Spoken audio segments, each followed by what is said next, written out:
আজকে আমি ফার্স্ট। তো তাও আমার দেরি হয়ে গেছে আজকে অনেকটা। কি করবো, অফিস থেকে এসে তারপরে তো ওকে সব রেডি টেডি করবো, তারপরে তো। Hello everyone, welcome back to my channel. আজকে ব্লগটা আমি এখান থেকে স্টার্ট করছি, কারণ হচ্ছে সকাল থেকে খুব বিজি ছিলাম। অফিস গেছি, এসে পাপাকে রেডি করলাম, পাপার খাবার দাবার রেডি করলাম, নিজে রেডি হলাম, সব কিছু নিয়ে দেরি হয়ে গেল অনেকটাই। তো এখন গ্যারেজে এসছি, গাড়ি বার করছে। আর এখন ফার্স্টে যাব হচ্ছে আমার গিফট কিনতে, কারণ আমার আজকে বার্থডে। আর তারপরে যাব বাড়ি, তারপরে দেখছি কোথায় কোথায় যাই।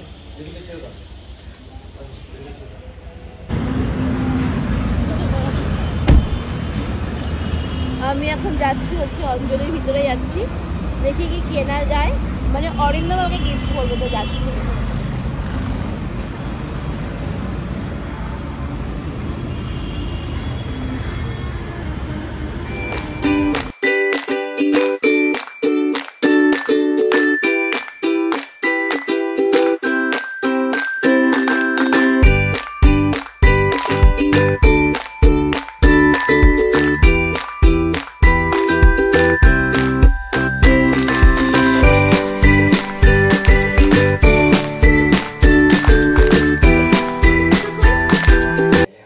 আমরা বাড়ি এসছি, বাড়িতে কেক আর পায়েসটা কিন্তু মাই করে প্রত্যেকবার, কিন্তু মা এবার করতে পারিনি, কারণ আমরা কালকে এসছি মাসির বাড়ির থেকে, অন্নপ্রাশন ছিল আমার সোনা ভাইয়ের। আর এটা মণিমা করে পাঠিয়েছে পায়েসটা, মায়ের থেকেও মণিমা পায়েসটা অসাধারণ বানায়, তুমি বুঝবে না। ও কেক খাবে, কেক খাবে, কেক খাবি।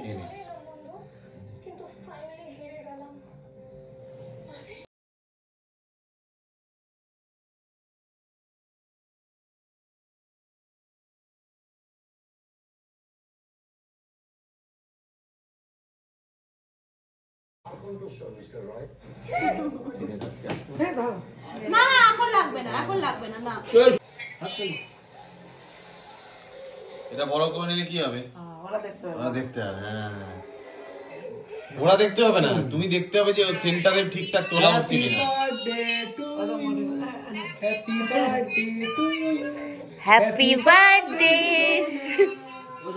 Happy birthday to you.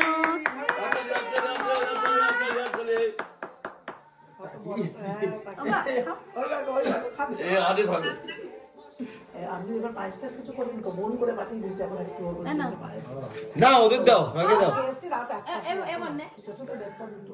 আজকে শুধু ঘুমিয়ে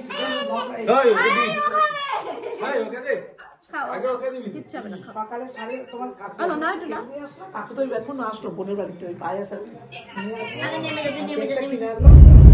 আমরা এখন বেরিয়ে এসছি, আর এই যে আমার দুরন্ত পাপা, ও বিশাল দুরন্ত হয়েছে আজকাল। ধরো লাইটটা জ্বালাই একটু, নাহলে দেখা যাবে না, আমাকে একদম অন্ধকার লাগছে।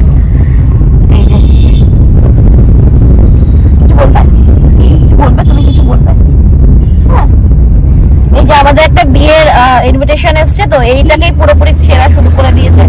এটা ছিল গাড়ির মধ্যে, ওটাকে নিয়েই পুরোপুরি ছিট ছিল, ওখানে ছিল। ওই যে মানে কোনো কিছু কাগজ টাগজ তো আসতে থাকবেই না।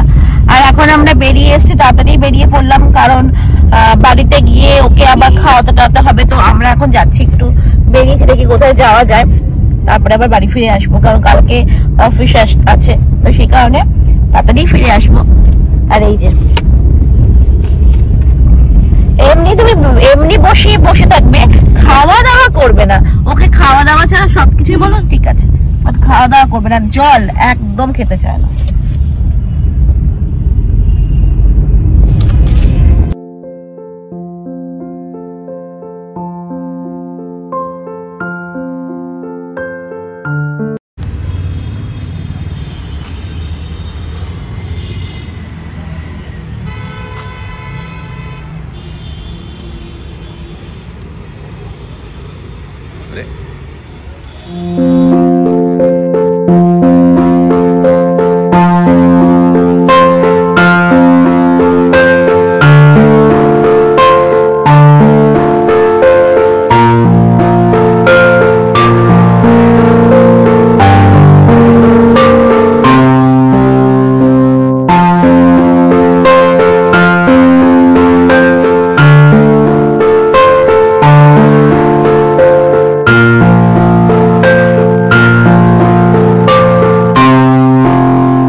আমরা নিয়েছি একটা ব্রেকফাস্টের আইটেম, যেটা ভালোই খেতে। তো আমি খাবো কি, আমি এদিক ওদিক শুধু লক্ষ্য করছি যে আমার পাপা কোথায় গেল। কারণ বাচ্চা কাচ্চা নিয়ে আসলে তো একটু মানে যেটা হয়ে থাকে যে একটুখানি সেন্সটা এদিক ওদিক রাখতে হয়, চোখ টোকগুলো এদিক ওদিক রাখতে হয়, যাতে বাচ্চারা পড়ে না যায়, কি করছে কোথাও যেন হাত না দিয়ে ফেলে। তবে এই ক্যাফেটা কিন্তু একদম ফাঁকা ছিল, ক্যাফে কাম রেস্টুরেন্ট। হ্যাঁ বাবা দাঁড়াও, এটা কিন্তু একদম ফাঁকা ছিল, তো সেই কারণে আরো ভালো হয়েছে।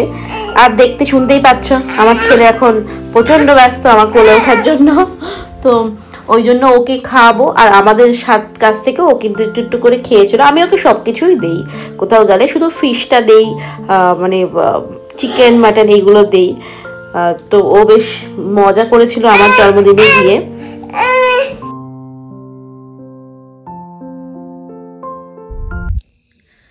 বাড়িতে চলে এসেছি এখন, পাপাকে খাইয়ে টাইয়ে দিলাম। পাপা খেয়ে দিয়ে নিল, মানে ওকে খাওয়াতে গেলে আমার অনেক টাইম লেগে যায়, খুব কষ্ট হয়, তো মানে ঘুরে ঘুরে খাওয়াতে হয়। আর আমরা যেহেতু ওখান থেকে খাওয়ার পরে আমরা মানে ডিনারটা তুলে নিয়েছিলাম, সামনেই আরসালান ছিল, তো ওখান থেকে আমরা মাটন বিরিয়ানি নিয়ে নিয়েছি। আমার শ্বশুর শাশুড়িও খেয়ে নিয়েছে, আমি আর অরিন্দম খাবো এবার। তো খেয়ে দিয়ে নিই, অনেক রাত হয়ে গেছে, 11টা বাজে। তো খেয়ে দে কথা বলছি।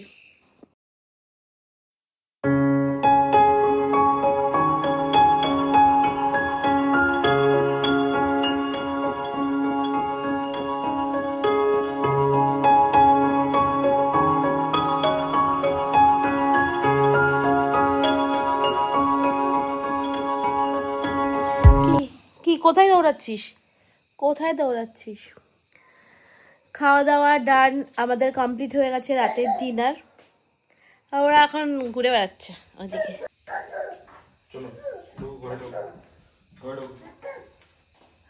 পাপা, পাপা, এই যে আমি এখানে।